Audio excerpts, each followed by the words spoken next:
أعوذ بالله من الشيطان الرجيم. بسم الله الرحمن الرحيم.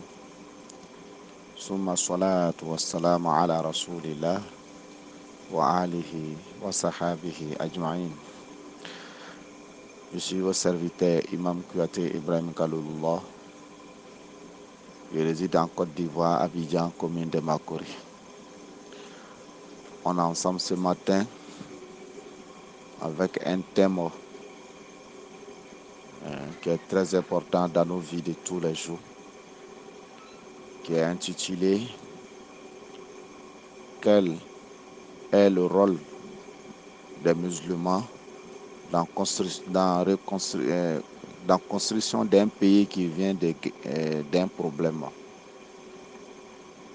Quel est le rôle des musulmans dans la construction d'un pays qui vient d'un problème? Voici le thème qu'on doit aborder. Je demande à Allah le Tout-Puissant qui me facilite à vous transmettre le message, que nous donnons tous une bonne compréhension. Mes chers parents, mes chers frères et sœurs en islam, Allah subhanahu wa ta'ala va nous dire dans le Coran, بعد أعوذ بالله من الشيطان الرجيم كنتم خير أمة أخرجت للناس تأمرون بالمعروف وتنهون عن المنكر وتؤمنون بالله. Allah subhanahu wa ta'ala va nous dire dans le Coran, il dit, vous êtes la meilleure communauté qu'on vous a fait surgir, car vous ordonnez du bien, vous interdit le mal. Mes chers parents, mes chers frères ici en islam, l'islam nous apporte que des bonheurs. Les musulmans sont comme des messagers d'aider les gens à faire du bien, de les éloigner à faire des choses qui sont mauvaises. Oui, un endroit où on vient de quitter d'un problème. Vous savez, les problèmes des fois commencent à travers les médisances. La médisance va nous pousser pour nous amener dans la haine. La haine va nous pousser pour nous amener à s'entretuer entre nous, ou à s'ingérer entre nous, ou à gâter bien de nos semblables. Donc c'est pourquoi il est important, première chose d'abord, qu'on doit faire attention à les différentes informations qui viennent envers nous. Quand on nous apporte des informations, on doit vérifier avant d'agir. Quand on veut agir aussi, on doit agir intelligemment. On doit agir intelligemment. On peut m'apporter des informations, telle personne a dit telle chose derrière toi.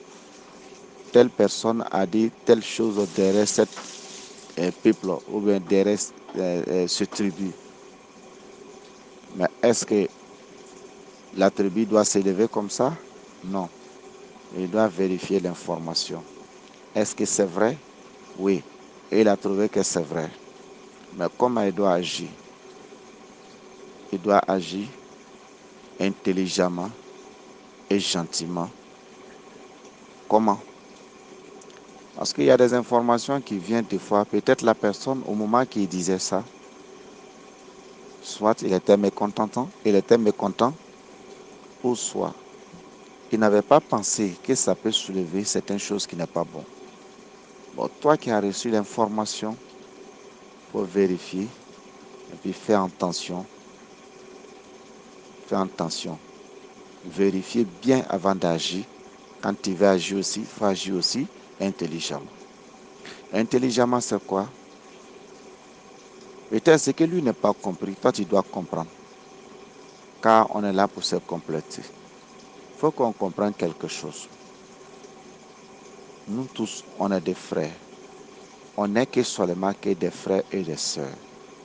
Nous tous, on n'est que des frères et des sœurs. Parce qu'on vient de nos pères Adam alayhi salam. Nous venons aussi d'une mère qui est Hawa'u. Comment? Fais quelque chose à ton frère ou à ta sœur qui sera grave. Toi, tu ne sais pas que quand toi, tu vas agir vraiment sans réfléchir, ça va détruire ta soeur ou ton frère. Des fois, il y a certaines choses qu'on peut commencer. Mais ton intention, ce n'était pas pour tes frères consanguins. Mais à la fin, tu vas aller trouver tes frères consanguins qui se trouvent dans le problème. Mais qui a provoqué? C'est toi. Mes chers parents, mes chers frères et sœurs en islam, il est important de faire attention, de comprendre qu'on est des frères, on est des sœurs. Les frères ne doivent pas s'entretuer entre eux. Les frères ne doivent pas se critiquer entre eux. Quand on veut se critiquer, ça doit être intelligemment, ça doit être avec beaucoup de sagesse pour qu'on puisse amener bien nos différents pays, nos différentes nations, nos différentes tribus. Mes chers parents, mes chers frères et sœurs en islam, quand on comprend déjà qu'on est des frères, on est des sœurs, on vient des mêmes pères et des mêmes pères et mères, ça nous facilite à se pardonner. La première chose que l'islam va apporter d'abord, la guerre est finie. Qui a raison? Qui n'a pas raison? L'islam ne regarde pas ça d'abord. L'islam nous demande de se pardonner. Il peut avérer que l'autre, il a raison. Mais il laisse la raison, il change sa raison en pardon. Il peut avérer que l'autre aussi qui est en face de lui n'a pas raison. Mais si celui qui a raison pardonne celui qui n'a pas raison, est-ce qu'il y aura palabre encore? Est-ce qu'il y aura problème? Non. Parce qu'on n'est pas la même chose dans la vie. Même les 5 doigts n'est pas la même chose. Toi, ton compréhension avec celui qui est en face de toi, lui, son compréhension, on n'est pas la même chose. Il faut le pardonner. Lorsque le prophète Mohammed sallallahu alayhi wa sallam est rentré à la Mecque, pour ouverture de la Mecque, les mécréants sont venus vers le prophète avec beaucoup de peur. On sait que tu vas rembourser, tu vas venir rendre tes coups. On sait que tu vas venir te venger. Le prophète l'a dit, Izahabu wa antum tulaqa. Allez-y, vous êtes des gens qui sont libres. Il n'y a plus de problème entre nous. Nous, on vous pardonne. Nous, on vous pardonne. C'est vrai, on a subi beaucoup de choses, mais on pardonne. C'est le pardon qui a construit la Mecque. C'est le pardon qui a fait que les non-musulmans sont rentrés dans la religion sans qu'on les force, sans pression. Et même ils étaient étonnés par l'action du prophète Mohammed sallallahu alayhi wa sallam. C'est comme ça qu'il doit être celui qui a raison. Tu as raison, tu peux faire ce que tu veux faire. Tu as la possibilité de rendre ton coup. Mais l'islam te dit de pardonner. De pardonner. En période de guerre, tu vas trouver, peut-être, toi aussi, tu as fait des fautes sans que tu te rends compte. Tu as fait des fautes sans que tu te rends compte. Quand on met dans nos programmes, que chacun d'entre nous puisse penser que chacun a fauté. Tout le monde a fauté. Dans la parole, même dans les regards, etc. Quand on comprend comme ça nous facilite à se pardonner. Mais quand on indexe quelqu'un, celui-là qui a fait, ça crée des problèmes. Et il est important que chacun d'entre nous puisse faire attention à ça. Chacun d'entre nous se dit que c'est lui-même qui a fait du tort à son semblable. Donc, sans qu'il se rende compte, il a dû faire quelque chose sans qu'il se rende compte. C'est ça qui a soulevé le problème qui se trouve dans la nation ou dans le pays ou dans la tribu. Donc, lui, il demande pardon à celui qui est en face de lui. Et même si je trouve que celui qui est en face de lui, il a transgressé, forcément, il va demander pardon. Parce qu'il sera étonné de tes réactions. Donc, mes chers parents, mes chers frères ici en islam, première chose que l'islam nous propose, c'est le pardon. Laissons celui qui a fait, laissons ça. On n'a qu'à se pardonner. Ce qui est fait est déjà fait. On se pardonne.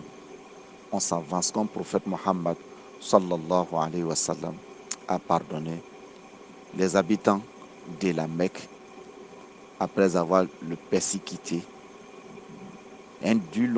c'est-à-dire d'un moment vraiment très difficile. Mais le prophète à son tour les pardonne. Donc première chose que l'islam propose, c'est le pardon. Il faut pardonner. Quand tu pardonnes, Allah subhanahu wa ta'ala amène les autres à te pardonner. Il faut pardonner. Toi, ton pardon va créer beaucoup de pardon au sein de la population.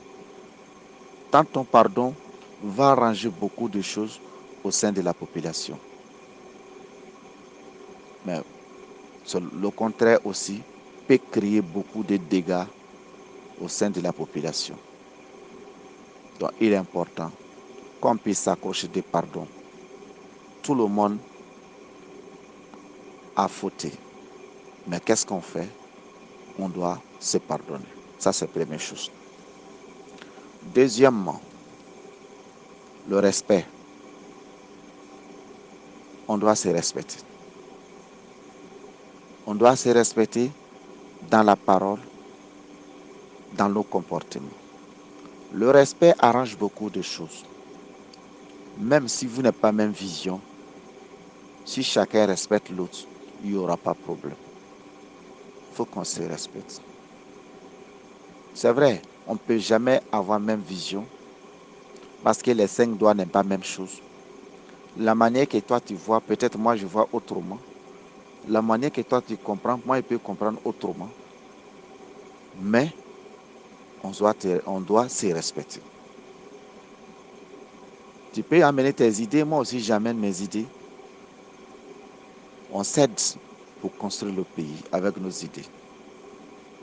Mais on ne doit pas amener le contraire du respect. On doit se respecter.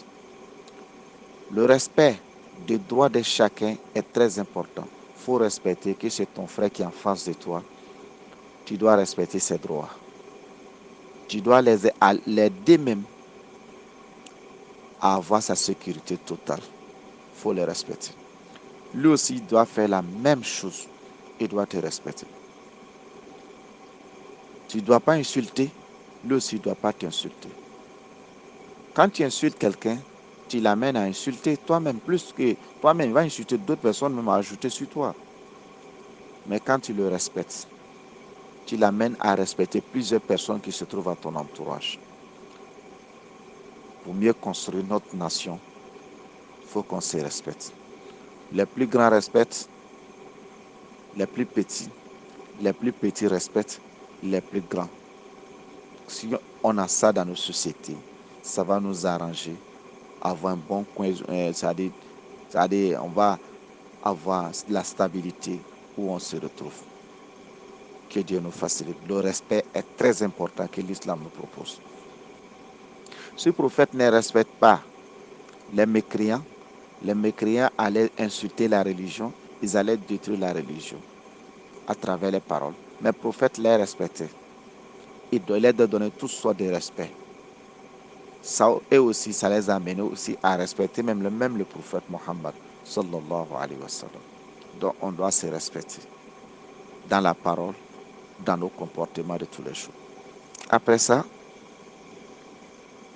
on doit aider l'un ou l'autre à respecter le droit de l'autre. Maintenant, comment faire ça? Chacun d'entre nous doit faire ses devoirs. Chacun d'entre nous doit faire ses devoirs. Il faut que chacun mette dans son programme, sans moi le pays ne peut pas aller en avant, sans moi la nation ne peut pas aller en avant, sans moi notre tribu ne peut pas aller en avant. Chacun fait ses devoirs. Si chacun fait ses devoirs, personne ne va réclamer ses droits. Si chacun fait ses devoirs, personne ne va réclamer son droit. Au lieu de s'asseoir, de critiquer, au lieu de s'asseoir, de penser à les mauvaises choses, fais tes devoirs, pense à faire des bonnes choses. Qu'est-ce que je dois faire pour avancer mon pays? Qu'est-ce que je dois faire pour avancer mon nation? Qu'est-ce que je dois faire pour avancer ma tribu? Qu'est-ce que je dois faire pour avancer mon village? Parce qu'il doit être ton devoir. Voilà, laisse ce qui est passé, ça c'est passé. Fais tes devoirs. Si chacun d'entre nous fait ses devoirs envers l'autre, personne ne va réclamer ses droits. Voici ce que l'islam nous dit. L'islam nous propose de le faire. Si on fait cela, chacun fait ses devoirs, vous allez voir, tout va aller bien. Tout va aller bien. Il y aura même concurrence dans mieux construire, c'est-à-dire dans la construction de nos pays. Chacun va faire son mieux. Chacun sera respecté. Chacun aussi sera encouragé par l'autre. Ça, c'est quelque chose que l'islam nous donne. Que Dieu nous facilite. Une autre chose aussi que l'islam nous donne, protection des âmes. L'islam nous demande de protéger des âmes. Celui qui est en face de toi, il faut le protéger. Celui qui est en face de toi, prends sa sécurité en main. Chacun d'entre nous doit prendre sécurité de l'autre en main. Si chacun prend sécurité de l'autre, il n'y aura pas de problème. Mais si chacun se méfie de l'autre, ça nous crée énormément de problèmes. Le prophète Mohammed sallam, lorsqu'il est rentré en Médine, il a demandé à les musulmans de prendre sécurité des non-musulmans même qui se trouvent en Médine, de prendre sécurité de tous les habitants de Médine. C'est les musulmans qui prenaient la sécurité de tous les habitants de Médine. À tel point que les mécréants étaient très contents jusqu'à ils venaient se confier à les musulmans. Vous voyez? Donc, il est important que tout le monde prenne la sécurité en main. Il faut sécuriser ton frère. Il faut sécuriser ta soeur. Si chacun d'entre nous prend ça en main, il n'y aura plus d'insécurité dans nos pays, dans nos nations, même dans nos villages. Parce que chacun va aider l'autre pour que son âme puisse être dans la paix totalement. Il va le sécuriser de ne pas dire des mauvaises paroles. Il va le sécuriser de ne pas lui faire du mal. Il va le sécuriser contre toutes les mauvaises choses. En faisant cela aussi, à son tour, l'autre aussi va l'amener sécurité totale. C'est comme ça. Parce que c'est ton frère qui est en train de le sécuriser. Ce n'est pas quelqu'un d'autre, c'est ton frère ou c'est ta soeur. Lui aussi va t'aider, aussi il va te sécuriser. Donc mes chers parents, si on sécurise les âmes qui se trouvent en nous, ça va nous faciliter à mieux construire notre pays, notre nation, notre ville et notre village. Que Dieu nous donne bonne compréhension. Après ça aussi, d'autres choses que l'islam nous propose, c'est encourager les gens envers le travail. Encourager les gens avec le travail. Quel travail? La valeur. La valeur humaine. Pour montrer la valeur de tout le monde. Chacun doit valoriser. Chacun doit se valoriser à travers ce qu'il fait. Chacun doit se valoriser à travers ce qu'il fait. On doit aussi l'encourager pour ça. Ce que toi tu sais faire, il faut le faire. Ça te donne la valeur.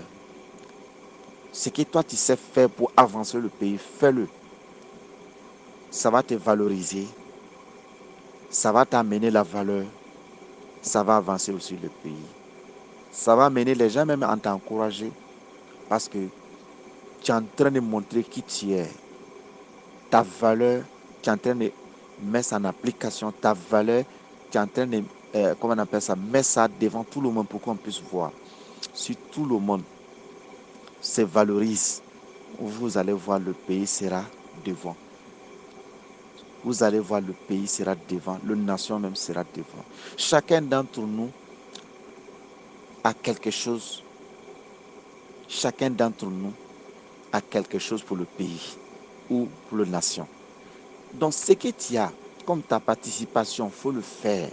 Fais-le bien. Fais-le bien pour qu'on puisse te valoriser à travers ça. Donne-toi valeur à travers ça.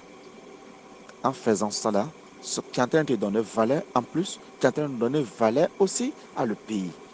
Parce que toi, ton valeur va donner valeur à le pays ou nation.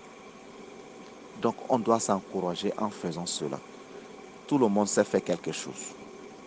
Tout le monde sait faire quelque chose. Donc, encourageons les gens à se valoriser en faisant du bien pour mieux avancer le pays. Quand on voit les pays qui sont initiés, c'est-à-dire les grands pays, c'est à travers la valeur des gens. Chacun se valorise. Tu vas le trouver, d'autres vont créer quelque chose, il est en train de valoriser à travers lui. Celui qui a créé portable aussi, il a valorisé. Aujourd'hui, chacun d'entre nous travaille le portable. Celui qui a créé l'ampoule, il s'est valorisé en créant cela. Celui qui a créé la lampe, il s'est valorisé en créant cela. C'est comme ça. C'est comme ça. Arriver devant, on ne va pas dire que c'est lui là, on va dire que ça là, ça vient de tel pays qui a créé ça, tel pays qui a créé ça. Donc ça valorise nous-mêmes, ça valorise aussi le pays. Donc la première chose qu'on doit mettre, c'est travail. Chacun d'entre nous a un travail à faire. Mais il faut valoriser ton travail à travers ton bon comportement, à travers ton savoir-faire. Il faut mieux faire.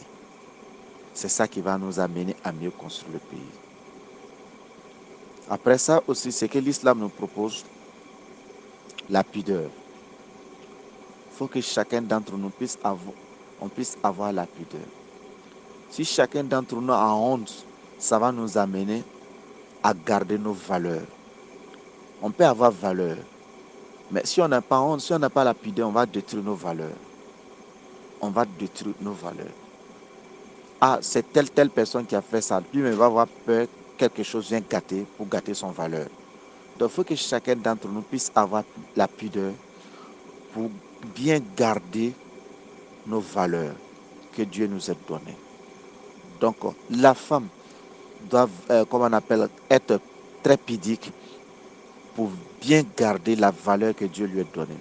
Les hommes aussi, c'est la même chose. Doivent être bien pudiques, de mieux garder la valeur que Dieu les a donnée. Les gérants doivent mieux faire, c'est-à-dire doivent être pudiques pour mieux garder la valeur que Dieu les a donnée. Les savants doivent être mieux pudiques de garder la valeur que Dieu les a donnée.